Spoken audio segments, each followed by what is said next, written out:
O negrismo é uma ideologia que tenta dominar e controlar aquele que diz que é negro. Ainda mais num país como o nosso, que é mestiço. Eu, quando era criança, eu aprendi assim, ó, nós somos um povo mestiço. Hoje em dia, o comunismo... Hoje em dia não se aprende mais assim. Hoje em dia, a mestiçagem é um horror para a perspectiva comunista, esquerdista. Porque a mestiçagem prova que nós não somos estruturalmente racistas. Quem era o presidente do Brasil em 1910? Quem era? Nilo Peçanha, um negro. Presidente da República Federativa do Brasil, um negro. Nilo Peçanha, no início do século passado, muito antes do que Obama. Quem é o patrono da literatura brasileira? Machado de Assis, um negro. Quem é Pelé? É o quê? Chamado como Rei Pelé. Basta olhar para as evidências, andando na rua, você vai ver as pessoas absolutamente misturadas. Se nós fizermos qualquer exame aqui de genético, nós vamos ver que temos uma mistura belíssima e essa perspectiva está sendo perdida, atacada de forma feroz pelo comunismo para dividir as pessoas. Não há racismo estrutural no Brasil, pode haver racistas, mas racismo, o Brasil deu uma solução pacífica à tensão racial pela mestiçagem. E é isso que nós devemos defender. Defender que temos a solução. A esquerda não. O comunismo quer promover o crescimento da tensão. E tem outra coisa também que tem que ser dita.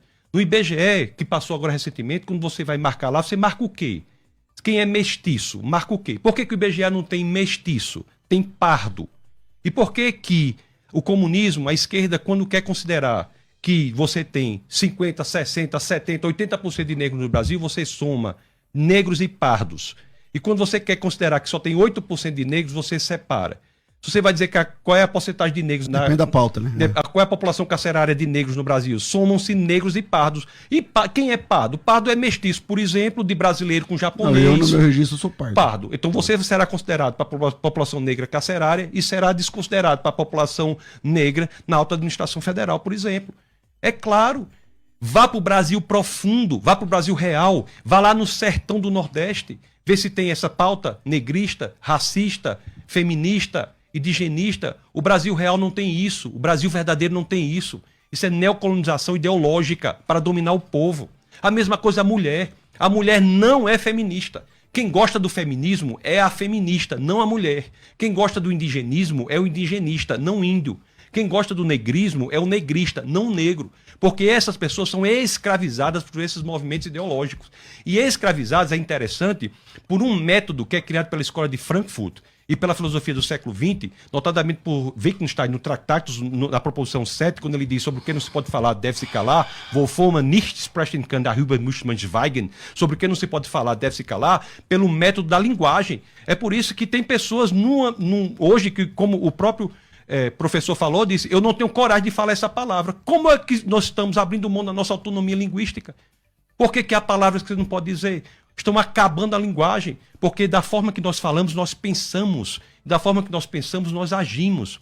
Então essas pessoas são colocadas nesses grupos ideológicos para terem sua linguagem controlada e, portanto, terem o seu pensamento controlado. Tem várias palavras que não se pode falar hoje. Você não sabe mais nem o que é mulher.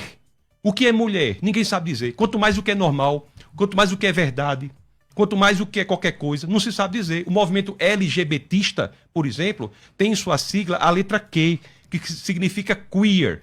Qual é o significado de queer? Ninguém sabe. É uma palavra cuja definição não é definível. Isso é para atacar ferozmente a capacidade linguística da população e, portanto, a capacidade de pensamento. O homossexual é vítima do LGBTismo. Considera a situação do ex-deputado federal, hoje já falecido, o senhor Clodovil Hernandes. Colocava sua opinião independente, notadamente homossexual, colocava sua opinião independente e era fortemente atacado pelos demais. Então nós temos que ver isso. As crianças estão sendo destruídas também por essas mesmas pautas. A diferença que tem, quando é que se sabe que é loucura e que não é? Nas evidências. Nas evidências. Vamos para as evidências. A escravidão é uma coisa horrível. Extirpa a dignidade do ser humano. Mas a escravidão não tem nada a ver com questão racial, não. O nome escravo, pastor, vem de eslavo. O nome escravo vem de eslavo. Mas aqui no Brasil não tem escravidão branca, irmão. Então vamos fazer pagamento histórico.